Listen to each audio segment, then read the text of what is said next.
अस्सलाम वालेकुम, मैं हूं सैयद अखिल। आप देख रहे हैं मेरे साथ परभनी। आज तक चलते हैं आज की सबसे बड़ी और खास खबर के लिए। 13 फरवरी 2025 को परभनी शहर के अपना कॉर्नर यहाँ पर social democratic party of India की जानिब से जिस तरह से यहाँ पर धरने आंदोलन किया गया, धरने आंदोलन करने की सबसे बड़ी वजह ये ही मानी जा रही है कि मुसलमानों ने जिस तरह से मुसलमानों के राजा रजवाओं ने एक जमाना था जब अल्लाह तबारक व तआला के नाम पर अपनी जमीनात वक्फ कर दी थी, अल्लाह तबारक व तआला के नाम से ही। और जो जमीन अल्लाह तबारक व तआला के नाम से मुसलमानों ने वक्फ कर दी थी, वो जमीनात सिर्फ और सिर्फ उन जरूरतमंद मुसलमानों के लिए ही इस्तेमाल में आती है जो जरूरतमंद मुसलमान उसका मुस्तहिक है।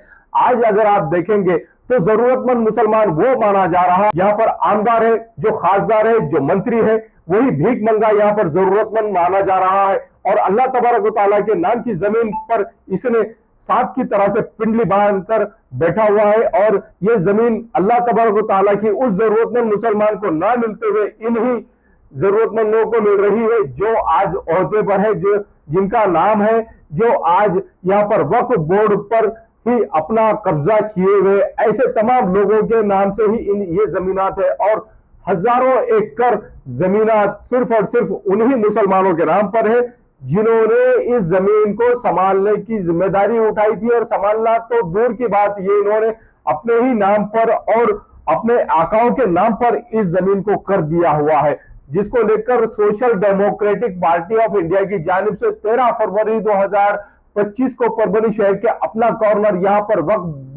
वक्फ अमेंडमेंट बिल के खिलाफ यहाँ पर धरने आंदोलन किया गया है।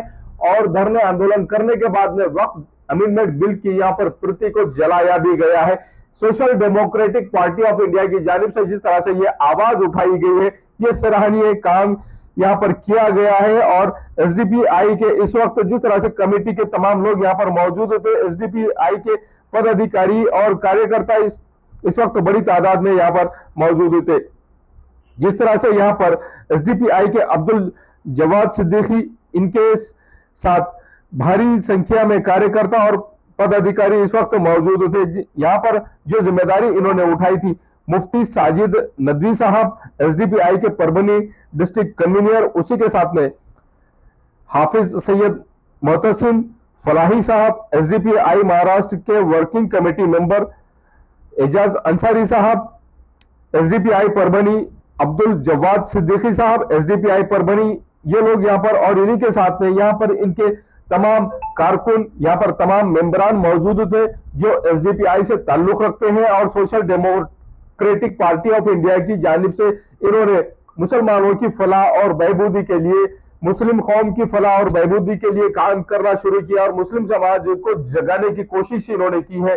और उन राक्षसों को इस बात का एहसास दिलाने की कोशिश की है जिन राक्षसों ने अल्लाह के नाम की जमीन पर ही अपना कब्जा जमा कर रखा हुआ है। अपने स्कूल, अपने कॉलेज, अपने घर जिस तरह से इन्होंने सजा कर रखे हुए हैं वक्फ बोर्ड की जमीनात पर, या उन मुसलमानों को इस बात का एहसास दिलाने की ही कोशिश की गई है जिन मुसलमानों ने अपनी खेती भी इस जमीन पर की है, अपने घर भी इस जमीन पर बनाए हैं, अपने स्कूल भी इस जमीन पर बनाए, अपने कॉलेज भी इस जमीन पर बनाए हैं। और यहाँ उन पूंजीपतियों को जमीनात बेचने का काम भी इन्हीं मुसलमानों ने किया है जो आज के डेट में ओहदे पर बैठे हुए वक्फ बोर्ड के, महाराष्ट्र वक्फ बोर्ड के ओहदों पर जितने भी तमाम लोग बैठे हुए, इन तमाम लोगों के पास में अल्लाह तबारक व तआला के नाम की जमीनात, वक्फ बोर्ड की जमीनात इनके ही कब्जों में है। और इन्होंने यहाँ पर इन्हें अपनी प्रॉपर्टी समझकर रखा है। यही लोग मुस्तहिक समझे जा रहे हैं आज की डेट में इन जमीनात के। वो लोग मुस्तहिक नहीं है जो अल्लाह तबारक व तआला के तौर पर अल्लाह तबारक व तआला के पास में इसके हकीकी मुस्तहिक हकीकी मानने वाले हैं, जिन्हें आज सख्त जरूरत है। उन लोगों को तो छोड़ दिया गया है, लेकिन जो लोग अपनी दुकानदारी चला रहे हैं, जो लोग पैसा कमा रहे हैं, जो लोग जमीनों को बचाने की कोशिश के आड़ में इन जमीनों के सौदे कर रहे हैं और अपने आकाओं को ये जमीनात बेच रहे हैं, देश भर में इस तरह का काम, इस तरह का माहौल देखने को मिल रहा है, खास तौर से मुस्लिम समाज में। और आप अगर देखेंगे तो परभनी जिले में भी बड़े पैमाने पर वक्फ की जमीनात है। और वक्फ अमेंडमेंट बिल को जिस तरह से यहाँ पर परभनी के अपना कॉर्नर पर जलाया गया है, social democratic party of India इस पार्टी की जानिब से और ये पार्टी की जानिब से जिस तरह से इस वक्फ अमेंडमेंट बिल को जलाया गया है। आइए जानते हैं इस वक्त किस तरह की प्रतिक्रिया यहाँ पर दी गई है। जो जिम्मेदार यहाँ पर है मुफ्ती साजिद नदवी साहब, इनकी जानिब से इंशाल्लाह हम इसी को बरकरार रखते हुए प्रोटेस्ट ग्राउंड पर एक और प्रोटेस्ट अंजाम देंगे। तमाम परभणी के आवाम से हम दरखास्त करते हैं कि उस प्रोटेस्ट में पहुंचने की आप कोशिश करें। जज़ाकुमुल्लाहु खैरन कसीरा व अस्सलामु अलैकुम व रहमतुल्लाहि व बरकातुहू। रहमानिर्रहीम नहमदुहु व नसल्ली अला रसूलिहिल करीम, अम्मा बाद। आज 13 फरवरी 2025 को राज्यसभा के अंदर बिल पेश किया गया, जो बिल वक्फ अमेंडमेंट बिल के नाम से कहलाया जाता है। वक्फ अमेंडमेंट बिल 2024 इसके नाम से जो बिल पास किया गया, हम सब जानते हैं कि इसके लिए इस मुल्क के अंदर हमारे उलमाए कराम ने कितनी मेहनतें की। हर जगह जा जाकर बेदारी मुहिम चलाई और उसके अंदर लोगों को बताया कि वक्फ बिल असल है क्या। ये हमारे हुकूक छीनने का एक ज़रिया है, ये हथकंडा है। और साफ़ अल्फाज में कहूँ और शॉर्टली अगर मैं कहूँ तो ये डाका ज़नी का एक ज़रिया है, जो हमारी जायदाद के अंदर डाका ज़नी की जा रही है। हमारे माँ बाप ने, हमारे आबा व अजदाद ने हमें ये जायदाद वक्फ की है। इसमें गवर्नमेंट मुदाखलत करके करना क्या चाहती है और इसका मकसद क्या था? ये पुरानी तारीख़ है हमारी। हमारे आबा व अजदाद ने गरीबों के लिए, यतीमों के लिए, मसाकिन के लिए, बेवाओं के लिए, उनको माशी और फाइनेंशियली मजबूत होने के लिए ये जायदाद वक्फ की है। और इसके अंदर मुसलमानों ने अपना अच्छा किरदार निभाया और निभाते आ रहे हैं। हाँ, 1995 के अंदर जो ये वक्फ बिल के अंदर अमेंडमेंट किया गया था, उसका मकसद ये था कि वक्फ बोर्ड को तक़वियत दी जाए, ना कि इसके अंदर डाकाज़नी की जाए। अब इसके ज़रिए से इसको तक़वियत तो नहीं दी जा रही, बल्कि साफ अल्फाज में कहा जाए तो वक्फ बोर्ड को यतीम खाना बनाने की इनकी साजिशें हैं, कोशिशें चल रही है। और हर वक्त मुसलमान ही क्यों नज़र आते? भाई, आपको बिल पेश करना है तो अपराधियों के लिए करो ना, जानियों के लिए करो ना, रेपिस्ट के लिए करो ना। आप तसव्वुर कीजिए, 4 साल की बच्ची जिसको देखकर एक मोहब्बत दिल के अंदर शफकत उठती है, शफकत की उमंगें उभरती है, उस बच्ची के साथ इस मुल्क में रेप किया जा रहा है। कितनी घिनौनी हरकत है। और रेप करने वाला कोई कम उम्र नहीं है, बूढ़ा नौजवान, बूढ़ा है वो, और वो छोटी सी 4 साल की बच्ची के साथ रेप करता है। उसके लिए क्यों बिल नहीं पेश करते आप? राज्यसभा हो, पार्लियामेंट हो, जहां बिल पेश करना है इन अपराधियों के लिए पेश कीजिए ना। मुल्क की सालिमियत और मुल्क की तामीर और तरक्की के लिए जितने बिल हो सकते हैं आप पेश कीजिए, लेकिन वक्फ बिल के ऊपर ही इनको फिक्र लगी हुई है। ख्वातीन के तलाक के ताल्लुक से इनको फिक्र लगी हुई है। जिन्होंने अपनी बीवी के हक अदा नहीं किए, वो मुसलमान की औरतों के लिए हक अदा करने की कोशिश कर रहे हैं। मैं साफ कहना चाहता हूँ, ये हथकंडे नहीं चलने वाले। और जब तक तुम्हारी कोशिशें जारी रहेंगी, हमारी भी कोशिश जारी रहेंगी। और इस रास्ते में वक्फ बिल के तहफ़्फ़ुज़ के लिए जिस तरह हमारे आबा व अजदाद ने मुल्क के तहफ़्फ़ुज़ के लिए अपनी जानें दी हैं, इस तरह हम भी वक्फ बोर्ड के लिए और इस औकाफ की ज़मीन के लिए हम भी अपनी जानों की नजरानी इंशाल्लाह पेश करेंगे।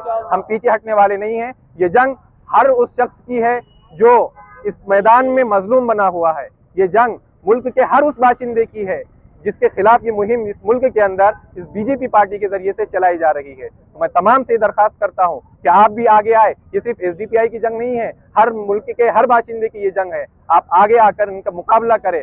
अगर आज हम खामोश रहे तो फिर इनकी और ताकत बढ़ेंगी और आगे चलकर ये और हमको दबाने की कोशिश करेंगे, माइनॉरिटी के साथ और जुल्म बढ़ाने की कोशिश करेंगे। बिल पास करना है तो आप कीजिए ना बिल पास, जितने बिल है आप लाइए। क्यों मॉब लिंचिंग का बिल आज तक बात नहीं हुई उस पर? क्यों बिल पेश नहीं किया गया मॉब लिंचिंग का? किसी भी गरीब को और किसी भी चलते हुए रेपिस्ट को उसको फांसी नहीं दी जाती है। गरीब को देखकर गरीब के साथ जुल्म किया जाता है। एक भीड़ आती है और उसको मारती है बिला वजह, कोई गलती नहीं होती, कोई जुर्म नहीं होता, उसके बावजूद भी मॉब लिंचिंग के जरिए उसको हलाक कर दिया जाता है। ये सब मुल्क को ख़राब करने की, तखरीबकारी की ये अलामतें हैं और ये मुल्क के अंदर हो रहा है। इसलिए ये जंग इंशाअल्लाह एसडीपीआई की तरफ से बीजेपी के खिलाफ हो या जालिम हुकूमत जो भी हो, उसके खिलाफ इंशाअल्लाह जारी रहेंगी। और जब तक ये बिल वापस नहीं लिया जाएगा इंशाअल्लाह हम मैदान अमल में मुकाबला करते रहेंगे, चाहे इस रास्ते में हमें अपनी जानों की नजरानी क्यों ना पेश करना पड़े। जज़ाकुमुल्लाहु खैरन कसीरा व अहसनल जज़ा। जिंदाबाद जिंदाबाद एसडीपीआई, जिंदाबाद जिंदाबाद जिंदाबाद। बिस्मिल्लाहिर्रहमानिर्रहीम नहमदुहु व नसल्ली अला रसूलिहिल करीम, अम्मा बाद। आप सब जानते हैं कि आज राज्यसभा के अंदर वक्फ अमेंडमेंट बिल पेश किया गया और वहाँ पर इस पर चर्चा चल रही है। हम साफ जाहिर कर दें कि इस मुल्क के अंदर मुसलमानों की जितनी पुरानी तारीख़ है, औकाफ़ की भी उतनी पुरानी तारीख़ है। यहाँ के सलातीन, उमरा, यहाँ के खुलफा जितने भी आए हैं और हमारे आबा व अजदाद ने अपनी जायदादें वक्फ की है ताकि इस मुल्क के अंदर अमन सुकून रहे और लोगों को उनके हुकूक मिले और माशी एतबार से लोग मजबूत हो। यहाँ कोई मिस्कीन हो, चाहे गरीब हो, यतीम हो, बेवा हो, इन लोगों को ये न्यूज़ कवर की हमारे परभनी आज तक के कार्यकारी संपादक बाबरुद्दीन सिद्दीकी, 24/7 माझा महाराष्ट्र न्यूज़ चैनल के कार्यकारी संपादक Sattar Khan Pathan, The Fact Today के कार्यकारी संपादक सलीम खान उर्फ जुल्फू सर, परभनी टुडे के कार्यकारी संपादक सैयद अयान, परभनी आज तक के मराठवाड़ा ब्यूरो चीफ सोहेल तांबोली, 24/7 माझा महाराष्ट्र न्यूज़ चैनल के मराठवाड़ा ब्यूरो चीफ फिरोज खान पठान, परभनी आज तक के जिला प्रतिनिधि सैयद मोबिन सैयद इस्माइल, परभनी आज तक के परभनी शहर प्रतिनिधि शेख सद्दाम शेख निजाम, 24/7 माझा महाराष्ट्र न्यूज़ चैनल के परभनी जिला प्रतिनिधि शमीम खान पठान, इन्होंने मिलकर मैं हूँ सैयद अखिल। आप देखते रहिए मेरे साथ परभनी आज तक। आप हमारे चैनल को सब्सक्राइब करें, सब्सक्राइब करने के बाद बेल आइकन का बटन जरूर दबाएं। उसी के साथ आप हमारे चैनल को लाइक करें, शेयर करें और कमेंट करना ना भूलें। आप हमें Facebook, Twitter, Instagram, Telegram, WhatsApp और यूट्यूब पर भी फॉलो कर सकते हैं। मुझे दीजिए इजाजत। जय। शादी हो या एंगेजमेंट, छिल्ला हो या जुमागी, मीटिंग हो या कुछ और, परभनी शहर में तो भैया सिर्फ एक ही नाम, फैसल फंक्शन हॉल, दरगाह रोड, फैसल कॉलोनी, जमीर पॉइंट, परभनी। बुकिंग शुरू है, जल्द ही संपर्क करें। Syed Muzammil, mobile number 8177941481, second number 9922855585। Faisal function hall की खुसूसियत, 2 व्हीलर 4 व्हीलर के लिए भरपूर पार्किंग व्यवस्था, लेडीज के लिए पर्दे का माकूल इंतजाम और सेपरेट कुशादा हॉल, जेंट्स के लिए separate hall, separate washroom, ladies के लिए सेपरेट हॉल, माकूल पानी का इंतजाम, दरगाह से करीब, सबसे कम बजट में। विजिट जरूर कीजिए, आज ही बुकिंग करें।